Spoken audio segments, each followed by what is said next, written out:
ಎಲ್ರಿಗೂ ನಮಸ್ಕಾರ. ಜಾನ್ವಿ ಯೂಟ್ಯೂಬ್ ಚಾನಲ್ನ ವಿಶೇಷ ಕಾರ್ಯಕ್ರಮಕ್ಕೆ ನಿಮ್ಮೆಲ್ಲರಿಗೂ ಕೂಡ ಸ್ವಾಗತ.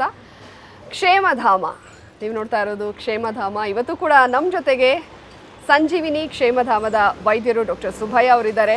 ಇವರು ಯೋಗದಲ್ಲಿ ಡಿಪ್ಲೊಮಾ ಮಾಡಿದ್ದಾರೆ, ಸೈಕಾಲಜಿಯಲ್ಲಿ PG ಡಿಪ್ಲೊಮಾ ಮಾಡಿದ್ದಾರೆ, ಜೊತೆಗೆ ಸರ್ಟಿಫೈಡ್ ಡಾಕ್ಟರ್ ಇವರು ಡ್ರಗ್ಲೆಸ್ ಥೆರಪಿನಲ್ಲಿ.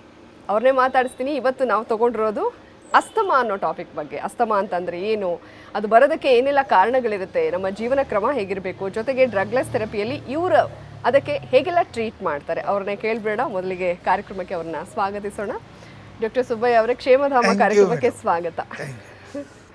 ಆಸ್ತಮಾ ಅಂತ ಹೇಳಿ ತಾವು ಹೇಳಿದ್ರೆ, ಆಸ್ತಮಾ ಅಂದ ತಕ್ಷಣ ಫಸ್ಟ್ ಬಂದು ಯಾವುದೇ ಕಾಯಿಲೆ ಅಂತ ಹೇಳಿದ್ರೆ ಅದು ಏನಕ್ಕೆ ಬರುತ್ತೆ ಅನ್ನೋದಕ್ಕಿಂತ ಹೇಗೆ ನಮ್ಮ ಶರೀರದಲ್ಲಿದು ಚೊಚ್ಕೊಂಡು ಹೋಗ್ತಾ ಇದೆ ಅನ್ನೋದು ಅರ್ಥ ಮಾಡ್ಕೋಬೇಕು. ಡಾಕ್ಟರ್ ಸುಬ್ಬಯ್ಯ ಅವರೇ, ಈಗ ಅಸ್ತಮಾಗೆ ದಮ್ಮು ಅಂತ ಕೂಡ ಕರೀತಾರೆ. ಸೊ ಅಂದ್ರೆ ಅಸ್ತಮಾ ಅಂದ್ರೆ ಏನು? ಈಗ ಉಸಿರಾಡಕ್ಕೆ ಕಷ್ಟ ಆಗುತ್ತಲ್ಲ, ಅದು ಅಸ್ತಮಾನ ಅಥವಾ ಏನು ಅಸ್ತಮಾ ಅಂದ್ರೆ? ಈ ಉಸಿರಾಡೋ ಚೀಲಗಳು ಸಂಚಿಗಳೇ ಹೋಗು, ಬೇರೆ ಇನ್ನೇನಿಲ್ಲ. ಅದರಲ್ಲಿ ಸ್ಟ್ರಕ್ಚರ್ ಏನಿದೆ ಅಂತ ಹೇಳಿದ್ರೆ, ನಮ್ಮ ಕರುಳಿಗೆ ಈ ಕೂದಲಕ್ಕಿಂತ ಸಣ್ಣವು ದಾರಗಳ ರೀತಿಯಲ್ಲಿ ಆಲ್ವಿಯೋಲೈ ಅಂತ ಹೇಳಿ ಇರುತ್ತೆ ಮೇಡಮ್. ಆ ಆಲ್ವಿಯೋಲೈನಲ್ಲಿ ಮ್ಯೂಕಸ್ ಮೆಂಬ್ರೇನ್, ಮ್ಯೂಕಸ್ ಇರುತ್ತೆ. ಮ್ಯೂಕಸ್ ಅಂತ ಹೇಳಿದ್ರೆ ಸ್ವಲ್ಪ ತೇವಾಂಶ ಇರುವಂಥ ಒಂದು ಚರ್ಮದ ಭಾಗನೇ. ಅದು ದಪ್ಪ ಆಗುತ್ತೆ, ಅಲ್ಲಿ ಸೆಕ್ರೀಷನ್ಸ್ ಜಾಸ್ತಿ ಆಗುತ್ತೆ. ಅದು ತಿಳ್ಕೊಂಡ್ರೆ ಅರ್ಧ ಕಾಯಿಲೆ ವಾಸಿ ಆದಂಗೆ. ಇದು ಏನಕ್ಕೆ ಬಂದಿದೆ, ಹೇಗೆ ಬಂದಿದೆ, ಫಸ್ಟ್ ಯಾವುದೇ ಆಗಲಿ ಕಾಯಿಲೆ ಬರ್ತಾ ಇದೆ ಅಂತ ಹೇಳಿದ್ರೆ ನಾವೇನು ಹೇಳೋದೇನು ಅಂತ ಹೇಳಿದ್ರೆ, ಏನಕ್ಕೆ ಬಂದಿದೆ ಅದನ್ನು ಸಂಪೂರ್ಣವಾಗಿ ಅರ್ಥ ಮಾಡ್ಕೊಂಡ್ರಿ ಅಂತ ಹೇಳ್ತೀವಿ. ಬೇಕಾದಷ್ಟು ಜನ ಏನು ಹೇಳ್ತಾರೆ, ಕಾಯಿಲೆ ಬಂದಿದೆ, ಟ್ರೀಟ್ಮೆಂಟ್ ಬೇಕಾಗಿದೆ. ನಿಮ್ಮ ಟ್ರೀಟ್ಮೆಂಟ್ ಏನಕ್ಕೆ ಬೇಕಾಗಿದೆ, ಯಾವಾಗ ಬೇಕಾಗಿದೆ? ಫಸ್ಟ್ ಬಂದು ಆಸ್ತಮಾ ಅನ್ನೋದು ಈ ರೀತಿ, ಅದನ್ನು ಸೆಕ್ರೇಷನ್ಸ್ ಇರೋದ್ರಿಂದ, ತೇವಾಂಶ ಜಾಸ್ತಿ ಆಗಿರೋದ್ರಿಂದ ಅದು ಕಟ್ಟುತ್ತೆ, ವೀಜಿಂಗ್ ಸೌಂಡ್ಸ್ ಬರುತ್ತೆ. ಅದನ್ನು ರ್ಯಾಂಕೈ ಅಂತ ಹೇಳ್ತೀವಿ, ಬ್ರಾಂಕೈಸ್ನಲ್ಲಿ ಇರುವಂಥದ್ದು. ಅದನ್ನು ನಾವು ಸಂಪೂರ್ಣವಾಗಿ ಬೇಸ್ ಆಫ್ ದಿ ಲಂಗ್ಸ್ಗೆ ಹೋಗಿದ್ದಾಗ ನೀರು ಸೇರಿಕೊಂಡ್ರೆ ನಿಮೋನಿಯಾ ಆಗು ಅಂತ ಹೇಳ್ತೀವಿ. ಇಲ್ಲ ಅಂತ ಹೇಳಿದ್ರೆ ಸ್ಫೂಟಮ್, ಕಫ ಬಂದರೆ ಆ ಸ್ಫೂಟಮ್ನ ಪರೀಕ್ಷೆ ಮಾಡಿಸ್ತಾರೆ. ಮೇಯ್ನಾಗಿ ನಮ್ಮವರು ಹೇಳಿದ ತಕ್ಷಣ ಕೆಮ್ಮು ಜಾಸ್ತಿ ಇದೆ ಅಂತ ಹೇಳಿದರೆ TB ಇದೆಯೇನೋ ಅಂತ ಹೇಳ್ತಾರೆ. ಹಳ್ಳಿಗಳಲ್ಲೆಲ್ಲ ಬಾಯಿಗೆ ಬರೋದೇ ಅದು. ಅದನ್ನು ನಾವು ನಿಧಾನವಾಗಿ ನೆಮ್ಮದಿಯಾಗಿ ಉಸಿರಾಡಿದರೆ ಅರ್ಧ ಭಾಗ ಆಸ್ತಮಾ ಹೋಗುತ್ತೆ. ಜೊತೆಯಲ್ಲಿ ಏನಿಲ್ಲ, ರಿಬ್ ಕೇಜ್ನಲ್ಲಿ ಹೀಗೆ ರಿಬ್ ಕೇಜ್ ಏನಿದೆಯೋ ಆ ಮಧ್ಯದಲ್ಲಿ ಆ ಮಾಂಸಖಂಡಗಳನ್ನ ಚೆನ್ನಾಗಿ ಉಜ್ಜಿದ್ರೂ ದೂರ ಆಗುತ್ತೆ. ಆದರೆ ಎಷ್ಟು ಜನಕ್ಕೆ ಗೊತ್ತಿದೆ? ಇದು ಸಿಂಪಲ್ ರೆಮಿಡಿ. ಅದು ಸಿಂಪಲ್ ರೆಮಿಡಿ. ಜೊತೆ ಇದಕ್ಕೆ ಮುಖ್ಯವಾಗಿ ಬೇಕಾಗಿರೋದೇನು ಅಂತ ಹೇಳಿದ್ರೆ ಪ್ರಾಪರ್ ರಬ್ಬಿಂಗ್ ಆ್ಯಂಡ್ ಡ್ರೈನೆಸ್. ಅದು ತೇವಾಂಶನ ದೂರ ಮಾಡ್ಕೊಂಡು ಆ ದೂರ ಮಾಡಿಕೊಂಡು ಅದನ್ನು ಮಾಮೂಲಾಗಿ ನಮ್ಮ ವಿಕ್ಸೇಪೋರ ಉಜ್ಜುತ್ತಾರೆ. ಎಲ್ಲರೂ ತುಂಬ ಜನ ಉಜ್ಜೋದು ವಿಕ್ಸೇಪೋರಬ್. ಆ ವಿಕ್ಸೇಪೋರಬ್ನ ಅದು ಇರೋದೇನು ಅಂತ ಹೇಳಿದರೆ ಮೆಂತಾಲ್, ಥೈಮಾಲ್ ಅಂತೇಳಿ ಗಂದಿಗೆ ಅಂಗಡಿನಲ್ಲಿ ಸಿಕ್ಕುತ್ತೆ. ಆ ಎರಡೂ ಗಂದಿಗೆ ಅಂಗಡಿನಲ್ಲಿ ಸಿಕ್ಕುತ್ತೆ. ಅದೊಂದು ಡಬ್ಬಕ್ಕೆ ಹಾಕ್ಕೊಂಡು ನೀರು ಥರ ಕರಗೋಗುತ್ತೆ, ಅದನ್ನು ಹಚ್ಕೋಬಹುದು. ಇನ್ನು ಅದು ಆದಷ್ಟು ಡ್ರಗ್ಲೆಸ್, ಔಷಧಿ ರಹಿತವಾಗಿ ಇದಕ್ಕೇನು ಮಾಡ್ತಾ ಇದ್ದಾರೆ ಅಂತ ಹೇಳಿದ್ರೆ, ನಮ್ಮ ಅತ್ಯಂತ ಕ್ರೂರವಾದ್ದು ಅಂತ ಹೇಳಿದ್ರೆ ಸಣ್ಣ ಮಕ್ಕಳಿಗೆ ಬಂದಾಗ ಸ್ಟಿರಾಯ್ಡ್ಸ್ ಕೊಡ್ತಾರೆ. ಸ್ಟಿರಾಯ್ಡ್ ಕೊಟ್ಟಾಗ ಏನಾಗುತ್ತೆ, ಈಗ ವಯಸ್ಸಿನಲ್ಲಿದ್ದಾಗ ಗೊತ್ತಾಗಲ್ಲ, ಬರ್ತಾ ಬರ್ತಾ ಏನಾಗುತ್ತೆ ಅಂತ ಹೇಳಿದ್ರೆ ಆಸ್ಟಿಯೋಪೋರೋಸಿಸ್, ಮೂಳೆಗಳು ಮುರಿಯುವಂಥದ್ದು, ಈ cardiac arrest, kidney failure, at cost of our own diseases. ನಮ್ಮ ಕಿಡ್ನಿ ಫೇಲ್ಯೂರ್ ಅಂತ ಹೇಳಿದ ತಕ್ಷಣ ಎಲ್ಲರಿಗೂ ಭಯ ಆಗುತ್ತೆ. ಆದರೆ ಈ ಔಷಧಿಗಳನ್ನ ಬಿಡಲ್ಲ. ಆಸ್ತಮಾ ಇದೆ, ಔಷಧಿ ತಗೋಬೇಕು. ಏನಕ್ಕೆ ತಗೋಬೇಕು? ಅದು ಆಸ್ತಮಾ ಎಲ್ಲಿಂದ ಬಂದಿದೆ? ನಿಮ್ಮ ಕೇರ್ಲೆಸ್ನೆಸ್ನಿಂದಾನೇ ಬರುವಂಥದ್ದು. ಮಕ್ಕಳಲ್ಲಿ ಬರ್ತಾ ಇದೆ ಅಂತ ಹೇಳಿದ್ರೆ ಈ ಐಸ್ ಕ್ರೀಮು, ಮೇಯ್ನ್ ಆಗಿ ಮಕ್ಕಳಲ್ಲಿ ಐಸ್ ಕ್ರೀಮು, ಚಾಕ್ಲೇಟ್ ತಿನ್ನೋದ್ರಿಂದ ಹೌದು, ಖಂಡಿತವಾಗಿ ಹಲ್ಲು ಹೋಗುತ್ತೆ. ಜೊತೆಯಲ್ಲಿ ಆಸ್ತಮಾ ಜಾಸ್ತಿ ಜನ ಮಕ್ಕಳಲ್ಲಿ ಬರುವಂಥ ಕಾರಣ ಅದೊಂದು. ಈ ರೀತಿಯಲ್ಲಿ ನಾವು ಪ್ರವೋಕ್ ಮಾಡಿಲ್ಲ ಅಂದರೆ ನಮ್ಮ ಶರೀರದ ಒಳಗಡೆ ಇರುವಂಥ ಈ ದೇವರು ಕೊಟ್ಟಿರೋ ಒಂದು ಅದ್ಭುತವಾದ ಅವಯವಗಳನ್ನ ಪ್ರವೋಕ್ ಮಾಡ್ತಾ ಇದ್ದೀವಿ. ಅಂದರೆ ನನಗೆ ಬೇಕು ಬಾ ಬಾ ಅನ್ನೋ ರೀತಿಯಲ್ಲಿ ದೊಡ್ಡವ್ರನಲ್ಲಿ ಬಂದಿದೆ ಅಂತ ಹೇಳಿದ್ರೆ ಒಂದು ಸ್ಮೋಕಿಂಗ್. ಮೈನ್. ಎರಡನೇದು ಅವರು ಚೊಬಾಕೊ ಚೂಯಿಂಗ್ ತಂಬಾಕು ಯಾವುದೇ ರೀತಿಯಲ್ಲಿ ಅವರು ಅದು ಹನ್ಸು ಪಾನ್ ಪರಾಕು ಏನೇನೋ ಹೆಸರು ಹೇಳ್ತಾರೆ, ಇವೆಲ್ಲನೂ ಕನ್ಸ್ಯೂಮ್ ಮಾಡೋದ್ರಿಂದನೂ ಬರುತ್ತೆ. ಅದು ಇನ್ನು ಈ ಪ್ರೊಫೆಷನಲ್ ಹಜಾರ್ಡ್ಸ್ ವೃತ್ತಿನಿಂದ ಬರುವಂಥದ್ದು, ಡಸ್ಟ್ನಲ್ಲಿ ಕೆಲಸ ಮಾಡುವಂಥದ್ದು, ಸಿಮೆಂಟ್ನಲ್ಲಿ ಜಾಸ್ತಿ ಕೆಲಸ ಮಾಡುವಾಗ ಇವು ತುಂಬ ಸುಲಭವಾಗಿ ಬರ್ತಾ ಇರುತ್ತೆ. ಈ ಏರ್ ಪೊಲ್ಯೂಷನ್ನು, ಪಟಾಕಿ. ಏರ್ ಪೊಲ್ಯೂಷನ್ ಅಂತ ಹೇಳಿದ್ರೆ ಬೆಂಗಳೂರಿನಲ್ಲಿ ಹೈಯೆಸ್ಟ್. ಏನಕ್ಕೆ ಅಂತ ಹೇಳಿದ್ರೆ ಒಂದು ಬಂದು ಗಿಡ ಮರಗಳಲ್ಲಿ ಬರುವಂಥ ಪೊಲಾನ್ಸ್ ಒಂದು, ಎರಡನೇದು ವೆಹಿಕಲ್ ಪೆಟ್ರೋಲಿಯಂ. ನಾವು ಎಣ್ಣೆ ತಿನ್ನೋ ಆಹಾರದಲ್ಲಿ ಪೆಟ್ರೋಲ್, ಅದು ಉಸಿರಾಟದಲ್ಲಿ ಪೆಟ್ರೋಲ್, ಇನ್ನು ಏನಿದೆ ನಮಗೆ ಪೆಟ್ರೋಲ್ ಬಿಟ್ಟು ಬೇರೆ ದಾರಿ ಬೆಂಗಳೂರಿನಲ್ಲಿ. ಅದರ ಜೊತೆಯಲ್ಲಿ ಸೆಡೆಂಟ್ರಿ ಲೈಫ್ ಅಂದರೆ ಬೇಗ ಎದ್ದು ವಾಕಿಂಗ್ ಮಾಡಿ ಅದು ಇದು ಇರ್ರೆಗ್ಯುಲರ್ ಹ್ಯಾಬಿಟ್ಸ್, ಅವ್ರದ್ದೇ ಆದ ಜೀವನ ಅವ್ರು ಮಾಡ್ತಾ ಇಲ್ಲ. ಕರ್ನಾಟಕದ ಅತಿ ದೊಡ್ಡ ಫಿಶ್ ಅಕ್ವೇರಿಯಂ, ಲೋಕಲ್ ನಿಂದ ಗ್ಲೋಬಲ್ ತನಕ ಎಲ್ಲಾ ರೀತಿಯ ಮೀನುಗಳು ಹಾಗೂ ಕಸ್ಟಮೈಸ್ಡ್ ಅಕ್ವೇರಿಯಂಗಳು ಲಭ್ಯವಿರುವ ಕರ್ನಾಟಕದ ಅತಿ ದೊಡ್ಡ aquarium new king aquarium, Yelahanka ರೈತರ ಸಂತೆ ಬಸ್ ಸ್ಟ್ಯಾಂಡ್, ಬೆಂಗಳೂರು. 9742786429 9742883999. ಅದ್ರ ಜೊತೆಗೆ ನಾವು ವಾಸ ಮಾಡುವಂತಹ ಪ್ರದೇಶ ಅಂದ್ರೆ ಈಗ ಮಲೆನಾಡಲ್ಲಿ ತುಂಬಾ ಚಳಿ ಇರುತ್ತೆ, ಅವ್ರಗಳಿಗೆ ಅಸ್ತಮ ಜಾಸ್ತಿ ಅಲ್ವಾ? ಯಾಕಂದ್ರೆ ನಾನು ಹಳ್ಳಿ ಕಡೆಯಲ್ಲಿ ನೋಡಿದ್ದೀನಲ್ಲ, ಅಲ್ಲಿ ಎಲ್ಲರೂ ಕೆಮ್ತಾ ಇರ್ತಾರೆ, ಹಿಂಗೆ ಸ್ವಲ್ಪ ವೀಸಿಂಗು, ಸೊ ಅದು ಕೂಡ ಪರಿಣಾಮ ಬೀರುತ್ತಾ? ಹೌದು ಮೇಡಮ್. ಈಗ ನೀವು ನೀರಿನಲ್ಲಿ ತೇವಾಂಶ, ಮಲೆನಾಡು ಅಂದ ತಕ್ಷಣ ನಾವು ತಗೋಬೇಕಾಗಿರೋದು ಏನಂತ ಹೇಳಿದ್ರೆ ಮಳೆಗಾಲ ಜಾಸ್ತಿ ಇರುತ್ತೆ, ಆಲ್ಮೋಸ್ಟ್ 6 ತಿಂಗಳಿರುತ್ತೆ. ನನ್ನ ಅನುಭವ ಪ್ರಕಾರ ನನ್ನ ಫ್ರೆಂಡ್ಸು ನಮ್ಮ ಸುಳ್ಯ ಇದೆಲ್ಲ ಜನ ಅದು ಜಾಸ್ತಿ ಜನ ಇರೋದ್ರಿಂದ ನನ್ನ ಫ್ರೆಂಡ್ಸು ನಮ್ಮದು 6 ತಿಂಗಳಿದ್ದಾಗ ಏನಾಗುತ್ತೆ, ನಾವು ಆ ತೇವಾಂಶದಲ್ಲೇ ಓಡಾಡ್ತೀವಿ, ಉಸಿರಾಡ್ತೀವಿ, ಎಲ್ಲ ಇರುತ್ತೆ. ಅದ್ರ ಜೊತೆಯಲ್ಲಿ ಅವರು ಅತ್ಯಂತ ಕಡಿಮೆ ಜನಕ್ಕೆ ಇದೆ ಅಂತಲೂ ನಾನು ಹೇಳ್ತೀನಿ. ಏನೇ ಅಂತ ಹೇಳಿದ್ರೆ ಅಲ್ಲೆಲ್ಲ ಕಷಾಯ ಕುಡಿತಾರೆ ಜಾಸ್ತಿ ಜನ. ಅದು ನಾನು ಅಲ್ಲಿ ಹೋಗಿದ್ದಾಗೆಲ್ಲ ನಮ್ಗೆ ಬೆಳಗ್ಗೆ ಎದ್ದ ತಕ್ಷಣ ಕಷಾಯ ಕೊಡ್ತಾರೆ, ನಮಗೆ ಕಷಾಯ ಪ್ರಿಯರು ಅಂತಲೂ ಹೇಳ್ಬೋದು. ಅದನ್ನು ಕಷಾಯ ಕುಡಿಯೋದ್ರಿಂದ ಕಡಿಮೆ ಇದೆ.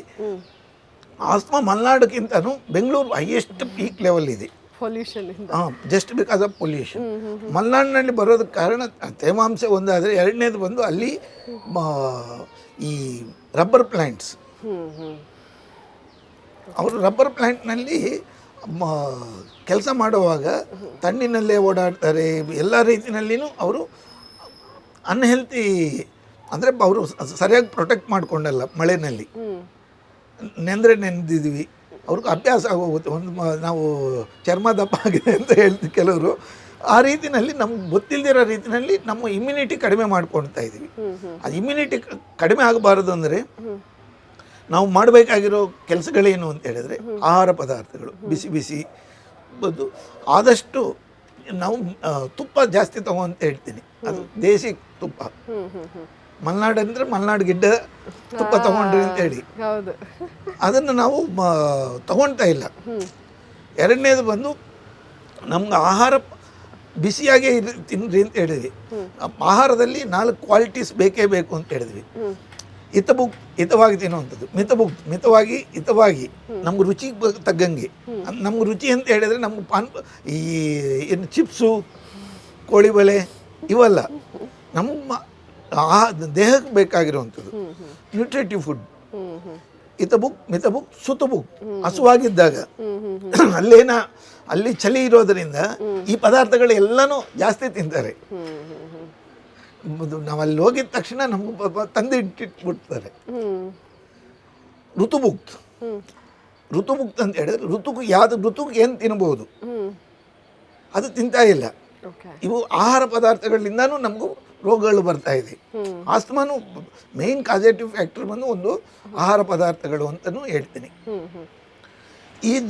ಇದು ಜೊತೆಯಲ್ಲಿ ನಮ್ಮ ಶರೀರದಲ್ಲಿರುವಂಥ ಈ ಇನ್ಹಲೇಷನ್ ಎಕ್ಸಿಲೇಷನ್ ಪ್ರಾಪರಾಗಿ ಮಾಡಲ್ಲ.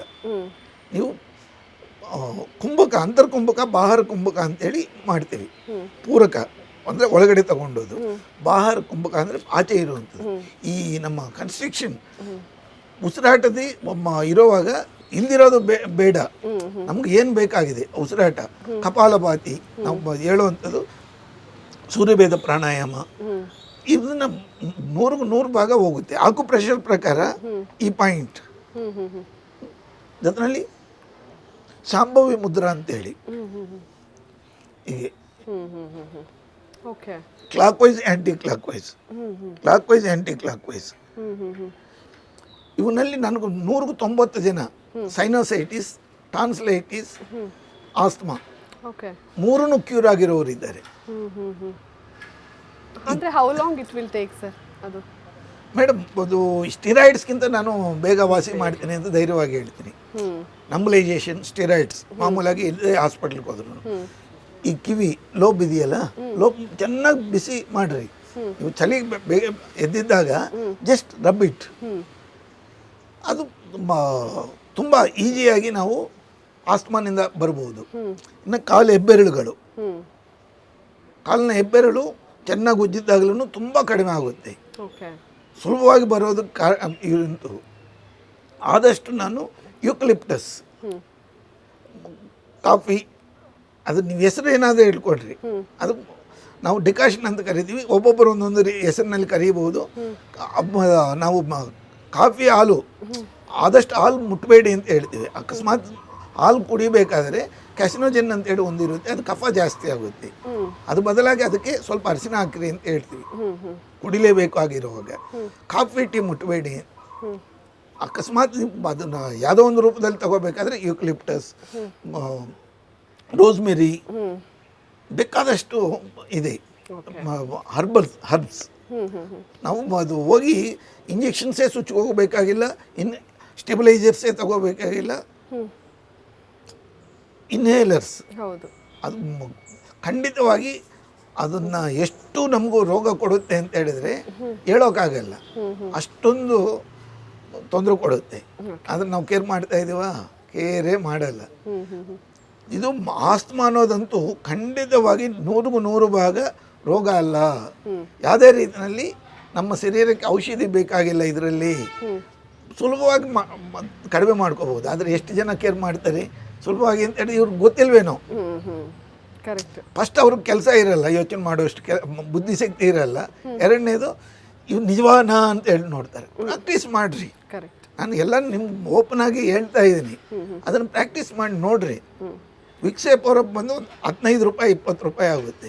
ಈ ಮೆಂತಾಲು ಪ್ಲಸ್ ಪಚ್ಚಕರ್ಪೂರ ಬಂದು ಒಂದು 10 ರೂಪಾಯಿಗೆ ಇಷ್ಟು ಸಿಕ್ಕುತ್ತೆ. ಪ್ರಾಕ್ಟಿಕಲ್ ಆಗಿ ನೋಡ್ರಿ. ಪ್ರಾಕ್ಟಿಕಲ್ ಆಗಿ ನೋಡಿದ್ದಾಗ ನಿಮ್ಗೆ ಆಸ್ತಮಾ ಅನ್ನೋದು, ಆ ಕಫ ಅನ್ನೋದು ಏನಿರಲ್ಲ. ಕಫ ಜಾಸ್ತಿ ಆಗಿದ್ದಾಗ ಬೇಕಾದಷ್ಟು ಜನದಲ್ಲಿ ನಾನು ನೋಡುವಂಥದ್ದು, ಕಫ ಎಷ್ಟು ಜಾಸ್ತಿ ಆಗುತ್ತೋ ಅಷ್ಟೊಂದು ಅವ್ರಿಗೆ ನಿಮೋನಿಯಾ, ಎಂಫೈಸೀಮಾ, ಬೇಕಾದಷ್ಟು ಕಾಂಪ್ಲಿಕೇಶನ್ಸ್ ಆಗುತ್ತೆ. ಕಾಂಪ್ಲಿಕೇಶನ್ ಬರ್ದಂಗೆ ತಡಿಬೇಕು. ಫಸ್ಟ್ ಎಪಿಸೋಡ್ನಲ್ಲಿ ಹೇಳಿದರೆ ಏನಂತೇಳಿ, ಬೆಟರ್ ದ್ಯಾನ್ ಕ್ಯೂರ್ ಅಂತೇಳಿ. ನನ್ನ ಕ್ಯೂರ್ ಅನ್ನೋದಕ್ಕಿಂತ ಪ್ರಿವೆನ್ಷನ್ ಅನ್ನೋದಕ್ಕಿಂತ ನೀವು ಫಸ್ಟ್ ಅದನ್ನಿಂದ ದೂರ, ಏನಕ್ಕೆ ಬಂದಿದೆ ಹೇಗೆ ಬಂದಿದೆ ದೂರ ಆಗೋದು ಹೇಗೆ, ರೋಗರಹಿತವಾಗಿ ಆನಂದವಾಗಿ ಜೀವನ ಮಾಡೋದ್ರಿಂದ ನಾವು ಇನ್ನಷ್ಟು ಫೀಲ್ ಹ್ಯಾಪಿ ಕೆಮಿಕಲ್ಸ್. ನಾವೇನು ಹೇಳ್ತೀವಿ ಅಂತ ಹೇಳಿದ್ರೆ, ನಿಮ್ಮ ನಗುಮುಖದಿಂದ ಮುಕ್ಕಾಲು ಭಾಗ ಕಾಯಿಲೆ ಕಡಿಮೆ ಆಗುತ್ತೆ. ಅದೇನಂತ ಹೇಳಿದ್ರೆ ನಮ್ಮಲ್ಲಿ ಅಸ್ಟಿರಾಯ್ಡ್ ತಯಾರಾಗುತ್ತೆ. ಯಾವುದು ಡೋಪಮೈನ್, ಅದಕ್ಕೆ ಬೇಕಾಗಿರೋದು ಡೆಕ್ಸಾಮೆಥಾಸೋನ್ ಅಂತೇಳಿ ಯೂಸ್ ಮಾಡ್ತಾರೆ ಸ್ಟೆರಾಯ್ಡ್. ಆ ಡೆಕ್ಸಾಮೆಥಾಸೋನ್ ನಮ್ಮ ಮೆದುಳಿನಲ್ಲಿ ತಯಾರಾಗುತ್ತೆ. ಮಾಡಿದ್ದಾಗ ನಾವು ಧಾರಾಳವಾಗಿ ಆಚೆ ಬರ್ಬೋದು. ನಗುನ ಏನು ಮಾಡ್ತೀವಿ, ಮೆಡಿಟೇಷನ್, ಧ್ಯಾನ ಏನಿದೆಯೋ ಈ ನಗುಮುಖನ ಮೆದುಳಿಗೆ ಕಳಿಸಿ ಮೆದುಳಿನಿಂದ ನಮ್ಮ ಇಡೀ ಶರೀರಕ್ಕೆ ಸಂತೋಷದಿಂದ ಹರಡಿಸುವಂಥದ್ದು. ಮೆಡಿಟೇಷನ್ ತುಂಬ ಉಪಯೋಗ ಇದೆ. ನಾನು ಒಂದು ಆಲ್ಮೋಸ್ಟ್ ಒಂದು 100 ಮೇಲೆ ಪೇಷಂಟ್ಸ್ ಈಗ ಟ್ರೀಟ್ ಮಾಡ್ತಾ ಇರುವಂಥದ್ದು ಈ ಚಳಿಗಾಲದಲ್ಲಿ ಖಂಡಿತ ಇರ್ತಾರೆ. ಅವರು ಏನು ಹೇಳ್ತಾರೆ, ಈ ಮೆಡಿಟೇಷನ್ಸ್ ಮಾಡೋದ್ರಿಂದ ಬೆಳಗಿನ ಜಾವ ಎದ್ರೂ ನಮ್ಗೆ ತುಂಬ ಆರಾಮಾಗಿದ್ದೀವಿ. ನಾನು ಎಲ್ಲನೂ 8 ಗಂಟೆ ಒಳಗಡೆ ಕ್ಲೋಸ್ ಮಾಡಿಕೊಂಡು ನಾನು ಸಂತೋಷವಾಗಿರೋಕ್ಕೂ ಪ್ರಯತ್ನ ಮಾಡ್ತೀನಿ. ಆಗಿರೋದ್ರಿಂದ ಎಲ್ಲರೂ ನಮ್ಗೆ ಪೇಷಂಟ್ ಯಾರನ್ನು ನಾನು ಟ್ರೀಟ್ ಮಾಡಿದನೋ ಅವ್ರು ಖುಷಿಯಾಗಿರೋದಕ್ಕೆ ಕಾರಣ, ಜೊತೆಯಲ್ಲಿ ಈ ರೋಗರಹಿತವಾಗಿ ಆನಂದವಾಗಿರೋದಕ್ಕೆ ಕಾರಣ ಅವರಲ್ಲೇ ಇರುವಂಥ ಒಂದು ಅದ್ಭುತವಾದ chemicals, secretive chemicals. No need to pay for any doctor, lifelong. ಒಂದು ಸತಿ ನೀವು ಅದನ್ನು ಆನಂದವಾಗಿ ತಗೊಂಡಿದ್ದಾಗ, ಆನಂದ ಅನ್ನೋದು ನೀವೇನು ಬೇರೆಯವ್ರಿಗೆ ಕೊಡಬೇಕಾಗಿಲ್ಲ. ಜಾನವಿ ಅವ್ರ ಮುಖ ನೋಡ್ಬೋದು, ಸಂತೋಷವಾಗಿರ್ತಾರೆ. ಕಾರಣ ಆಕೆನಲ್ಲಿ ಉದ್ಭವ ಆಗೋಂಥ ಒಂದು ಕೆಮಿಕಲ್, ಫೀಲ್ ಹ್ಯಾಪಿ ಕೆಮಿಕಲ್. ಆ ಕೆಮಿಕಲ್ ನಿಮ್ಮಲ್ಲಿ ಯಾಕೆ ಇಟ್ಕೋಬಾರ್ದು? ನಾನು 61 ವರ್ಷ ಮೇಡಮ್, ಆದರೂ ನನಗೂ ಡಯಾಬಿಟೀಸು, ಆಸ್ತಮಾ, ಫ್ರೆಂಡ್ಸ್ ಹೇಳ್ತಾರೆ. ನನ್ನ ಹತ್ರ doctors more than 1000 members doctor ನಾನು ಈ ಡಯಾಬಿಟೀಸು ಜೊತೆಯಲ್ಲಿ IBP ಇವಾಗ ಟ್ರೀಟ್ ಮಾಡ್ತಾ ಇದ್ದೀನಿ. ಅವ್ರು ಹೇಳೋದು ಇಷ್ಟೇ, ಅದು ನಿನ್ಗೆ ಯಾಕೆ ಬರಲಿಲ್ಲ? ನಿನಗೂ ವಯಸ್ಸಾಗಿದೆ, ನಮಗೂ ವಯಸ್ಸಾಗಿದೆ, ನನ್ನ ಕ್ಲಾಸ್ಮೇಟ್ಸ್ ಇದ್ದಾರೆ, ಡಾಕ್ಟರ್ಗಳಿಗೆ ಬಂದ್ಬಿಟ್ಟಿದೆ ಒಟ್ಟು ರೋಗ ಇದೆ. ಅದನ್ನು ಹೇಗೆ ಪ್ರಿವೆಂಟ್ ಮಾಡ್ಬೋದು ಅಂತ ಹೇಳ್ತಾರೆ. ಪ್ರಿವೆನ್ಷನ್ ಅಲ್ಲ ರೀ, ಇದನ್ನು ಬರ್ದಂಗೂ ತಡಿಬಹುದು. ಜೊತೆಯಲ್ಲಿ ಅತ್ಯಂತ ಮುಖ್ಯವಾದ್ದು, ಬಂದಿರೋರನ್ನ ದೂರ ಬರ್ರಿ, ದೂರ ಮಾಡ್ಕೊಂಡ್ರಿ. ಇದು ತುಂಬ ಸುಲಭವಾಗಿ ಇರುವಂಥ ಕೆಲವು ಸಲಹೆಗಳೆಲ್ಲ ಇದು, ನಿಮ್ಮನ್ನು ನೀವು ಟ್ರೀಟ್ ಮಾಡ್ಕೊಂಡು ಅಂತ. ಸರ್, ನಿಮ್ಮ ಹತ್ರ ಈಗ ಆಸ್ತಮಾ ಪೇಷಂಟ್ಸ್ಗಳು ಬಂದು 100% ಕ್ಯೂರ್ ಆಗಿರೋದು ಒಂದಷ್ಟು ಎಕ್ಸಾಂಪಲ್ಗಳನ್ನ ಹೇಳ್ಬೋದಾ? ನೆಮ್ಮದಿ ಅಂತ ಒಂದು ಸಣ್ಣ ವಿಷಯ ಏನಂತ ಹೇಳಿದ್ರೆ, ನಮ್ಮ ಅಣ್ಣನ ಮಗ ಅಂದರೆ ನಮ್ಮ ಮೊಮ್ಮಗ, ಅವನಿಗೆ ಆಸ್ತಮಾ ಇದೆ ಅಂತ ಹೇಳಿ ನಂಬ್ಲೈಜೇಷನ್ ಕೊಡ್ತಾ ಇದ್ದೀವಿ. ಅವ್ರು ಇರೋದು ಊರಿನಲ್ಲಿ, ನಾನಿರೋದು ಬೆಂಗಳೂರಿನಲ್ಲಿ. ಈ ಕೇಳಿದ್ದಾಗ ನಾನು ಅವ್ರಿಗೆ ಹೇಳಿರೋದು ಇಷ್ಟೇ, ಪ್ರತಿದಿನ ಬೆಳಗ್ಗೆ ಸಾಯಂಕಾಲ ಉಜ್ರಿ, as if it is a medicine. Rubbing ಇದೆ ಮೆಡಿಸನ್, ಮಸಾಜ್, ಅದು ಹೆಸರು ಮಸಾಜ್ ಅಂತ ಹೇಳಿ ಕರಿತೀವಿ. ತಾಯಿ ಚಾಯ್ ಮಸಾಜ್ ಅಂತೇಳಿ ನಮ್ಮ ನರ್ವ್ ಎಂಡಿಂಗ್ಸ್ನಲ್ಲಿ ಮಾಡುವಂಥದ್ದು. ಆ ಮಸಾಜಸ್ ಮಾಡಿದ್ದಾಗ ನಮ್ಮದು ಈಗ ಅವನಿಗೆ ಅಬೌಟ್ 6ನೇ ವರ್ಷದಲ್ಲಿ ಸ್ಟಾರ್ಟ್ ಮಾಡಿರೋದು, ಈಗ 9ನೇ ವರ್ಷ ಆರಾಮಾಗಿದ್ದಾನೆ. ಯಾವುದೇ ರೀತಿಯಲ್ಲಿ ಮೆಡಿಸಿನ್ ತೊಗೊಳ್ತಾ ಇಲ್ಲ. ಯಾಕಂದರೆ ನಮ್ಮ ಅದು ಬೇರೆ ಪೇಷಂಟ್ ಹೆಸರು ಹೇಳೋದಕ್ಕಿಂತ ನಮ್ಮವ್ರನ್ನ ನಾವು ಟ್ರೀಟ್ ಮಾಡಿದ್ದೀವಿ, ನಮ್ಮ ಸ್ಯಾಟಿಸ್ಫ್ಯಾಕ್ಷನ್, ನಮ್ಮ ಮನೆಯಲ್ಲಿ ಇರುವಂಥ ಸಂತೋಷನೇ ಬೇರೆಯವ್ರಿಗೆ ಹಂಚ್ಬೋದು ಅನ್ನೋದು. ಹಲವಾರು ಪೇಷಂಟ್ಸ್ ಔಟ್ಸೈಡ್ ಬೇಕಾದಷ್ಟು ಜನ ಇದ್ದಾರೆ. ಟೆಸ್ಟಿಮೋನಿಯಲ್ ಬೇಕಾದರೆ 100 ಟೆಸ್ಟಿಮೋನಿಯಲ್ಸು 7ರಿಂದ 7 ಇದ್ದಾರೆ. ಟೆಸ್ಟಿಮೋನಿಯಲ್ಗಿಂತ you should have your own perfection, your own ideas. ನಿಮ್ಮಲ್ಲಿ ನಿಮ್ಮ ಒಂದು ಅತ್ಯಂತ ಮುಖ್ಯವಾದದ್ದು ನಮ್ಗೆ ಏನಂತ ಹೇಳಿದ್ರೆ, ಪ್ರಾಣಾಯಾಮಗಳು, ಮುದ್ರಾಸು, ಬಂದಾಸು, ಇವೆಲ್ಲನೂ ಪ್ರತಿಯೊಂದಕ್ಕೂ ಇದೆ. ಉಜ್ಜಯಿ ಪ್ರಾಣಾಯಾಮ ಅಂತೇಳಿ ಮಾಡ್ತೀವಿ. ಉಜ್ಜಯಿ ಪ್ರಾಣಾಯಾಮ ಹೇಳಿ ಅಂತ ಹೇಳಿದ್ರೆ, ಈ ನಮ್ಮ ಥ್ರೋಟ್ನಲ್ಲೇ ಸರ್ಕ್ಲಿಂಗ್ ಮಾಡುವಂಥದ್ದು. ಅದು ತುಂಬ ಸುಲಭ ಆಗುತ್ತೆ. ಅದರಿಂದ ಏನು ಲಾಭ ಅಂತ ಹೇಳಿದ್ರೆ, ನಮ್ಮ ಶರೀರದೊಳಗಡೆ ಹೋಗುವಂಥ ಆಕ್ಸಿಜನ್ ಲೆವೆಲು ಎಲ್ಲನೂ ಸರಿ ಹೋಗುತ್ತೆ. ಇನ್ನು ಕಪಾಲಭಾತಿ, ಭಸ್ತ್ರಿಕ, ಇವೆಲ್ಲ ಬೇಕಾದಷ್ಟು ಯೋಗದಲ್ಲಿದೆ. ಯೋಗದ ಜೊತೆಯಲ್ಲಿ ನಮ್ಮ ಲೈಫ್ ಸ್ಟೈಲ್ ಮಾಡಿಫಿಕೇಷನ್ಸು ಅಷ್ಟೇ ಮುಖ್ಯ ಆಗುತ್ತೆ ಆಸ್ತಮಾಗೆ. ಆಸ್ತಮಾ ನಿಜವಾಗಲೂ ಅದನ್ನಲ್ಲೇ ಹೆಸರಿನಲ್ಲೇ ಇದೆ. ನಮ್ಮ ಕೈನಿಂದ ಮುದ್ರಾಸ್ ಮಾಡಿದಾಗ ತುಂಬ ಬೇಗ ರಿಲೀಫ್ ಸಿಕ್ಕುತ್ತೆ. ಓಕೆ, ಸೊ ಎಲ್ಲ ನಮ್ಮ ಕೈನಲ್ಲೇ ಇದೆ. ನಾವು ಅದನ್ನ ಹೇಗೆ ರೂಢಿಸ್ಕೊಳ್ಳೋ ಥರ ತಡ್ಕೊಳ್ಬೇಕು, ನಮ್ಮ ಒಂದು ಜೀವನ ಕ್ರಮವನ್ನು ಹೇಗೆ ರೂಢಿಸ್ಕೊಳ್ಬೇಕು ಅನ್ನೋದೇ ತುಂಬ ಇಂಪಾರ್ಟೆಂಟ್ ಅನ್ನೋದನ್ನು ಹೇಳಿದ್ರಿ ಸರ್. ಓಕೆ, ಒಟ್ಟಿನಲ್ಲಿ ಮಕ್ಕಳನ್ನು ಬಿಡದೆ ಇತ್ತೀಚಿನ ದಿವಸಗಳಲ್ಲಿ ಅಸ್ತಮಾ ಕಾಡ್ತಾ ಇದೆ. ಒಂದು ಚಾಕ್ಲೇಟನ್ನು ತಿನ್ನೋದ್ರಿಂದ ಕೂಡ ಅಸ್ತಮಾ ಬರುತ್ತೆ ಅನ್ನೋದನ್ನು ಹೇಳಿದ್ರಿ. ಸೊ ಸರ್, ಇವಾಗ ಸಂಜೀವಿನಿ ಕ್ಷೇಮಧಾಮ ಹೆಸರೇ ಭಾಳ ಚೆನ್ನಾಗಿದೆ. ಸೊ ನೀವು ಎಷ್ಟು ವರ್ಷದಿಂದ ಪ್ರಾಕ್ಟೀಸ್ ಮಾಡ್ತಾ ಇದ್ದೀರಾ, ಅದ್ರ ಬಗ್ಗೆ ಹೇಳಿ ಸರ್.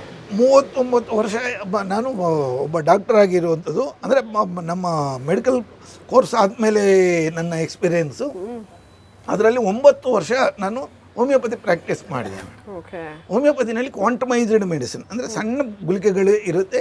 ಅದರಲ್ಲಿ ಮೆಡಿಕಲ್ ಪ್ರಾಪರ್ಟೀಸ್ ಕಡಿಮೆ, ಕ್ವಾಲಿಟಿ ಜಾಸ್ತಿ ಇರುತ್ತೆ. ಆದರೆ ನಾವು ಹೇಳೋದೇನಂತ ಹೇಳಿದ್ರೆ, ಅದನ್ನು ಬೇಕಾಗಿಲ್ಲ. ಔಷಧಿ ರಹಿತವಾಗಿ ಆನಂದವಾಗಿ ನಮ್ಮ ಶರೀರದಲ್ಲೇ ಯಾವ ಕೆಮಿಕಲ್ ಬೇಕಾದರೂ ಉತ್ಪಾದನೆ ಮಾಡ್ಕೋಬೋದು. ಅದನ್ನು ನಾನು ಹೇಳೋದ್ರಿಂದ ಅನ್ನೋದಲ್ಲ, ನಮ್ಮ ವೇದಗಳು, ನಮ್ಮ ಋಷಿಮುನಿಗಳು. ಈಗ ಉದಾಹರಣೆಗೆ ನಮ್ಮ ಋಷಿಮುನಿಗಳು ಈ ಟೈಮ್ನಲ್ಲಿ ಹಿಮ ಬೆಳೀತಾ ಇದ್ರು ಎಲ್ಲಿರ್ತಾವ್ರೆ? ಅವ್ರು ಇರೋದು ಹಿಮಾಲಯಗಳಲ್ಲಿ.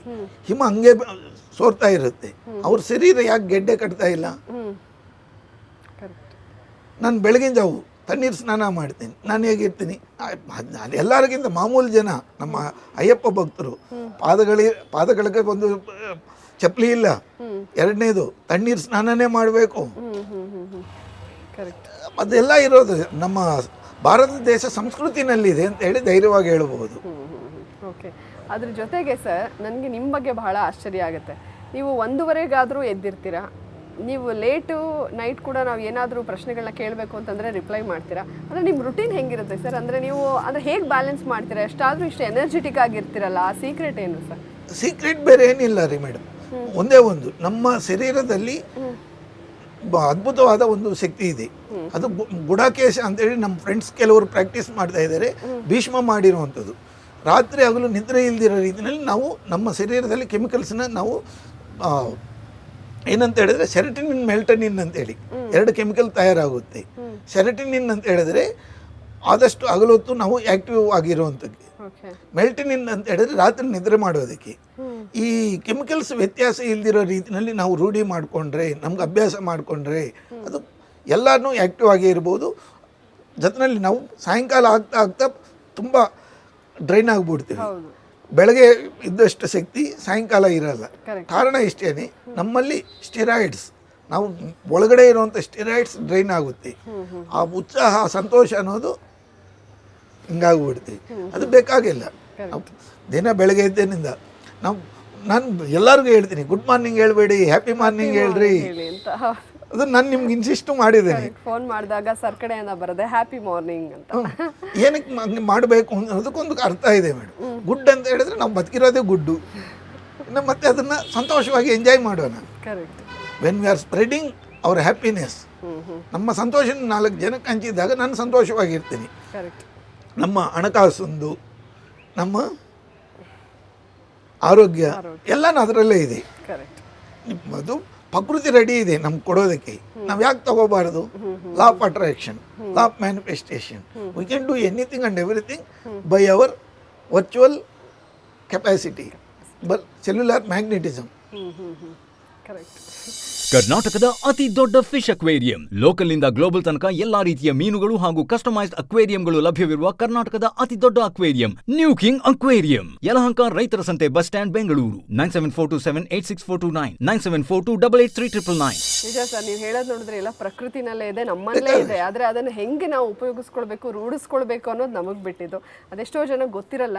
ನಿಮ್ಮ ಮೂಲಕ ಅದು ನಮ್ಮ ವೀಕ್ಷಕರಿಗೆ ಗೊತ್ತಾಗ್ತಾ ಇದೆ. ನಮ್ಮ ಜೀವನ ಕ್ರಮ, ನಮ್ಮ ರೂಢಿ ಪ್ರತಿಯೊಂದನ್ನು ಕೂಡ ಬದಲಾಯಿಸ್ಕೊಂಡ್ರೆ ಉತ್ತಮ ಆರೋಗ್ಯ ನಮ್ಮದಾಗತ್ತೆ ಅನ್ನೋದನ್ನ. ಹಣಕಾಸು, ಉತ್ತಮ ಆರೋಗ್ಯ, ಹಣಕಾಸು ಎಲ್ಲನೂ ಇದೆ.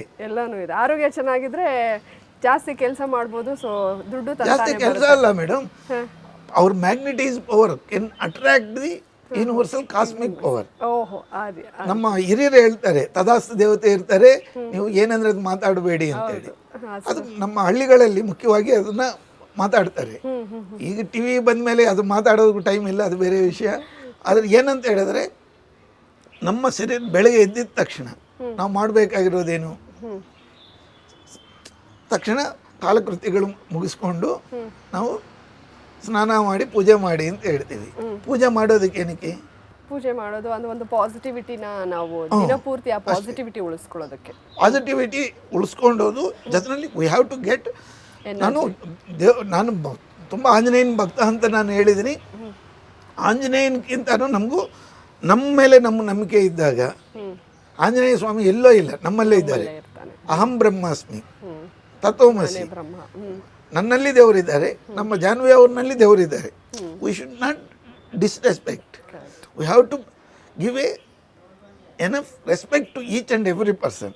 ನಾವು ಯಾವತ್ತೂ ಅವ್ರನ್ನ ಹೆಂಗಾದ್ರೂ ಸರಿ ಅದು ಇಂಡ್ಬಿಟ್ಟು ನಾನು ದುಡಿಬೇಕು ಅಂತ ಹೇಳಿದ್ದಾಗ, ನೆಗೆಟಿವ್ ನಾನು ಪಾಸ್ ಮಾಡಿದ್ದಾಗ ಆ ನೆಗೆಟಿವ್ ನನಗೆ ಡಬಲ್ ಆಗುತ್ತೆ.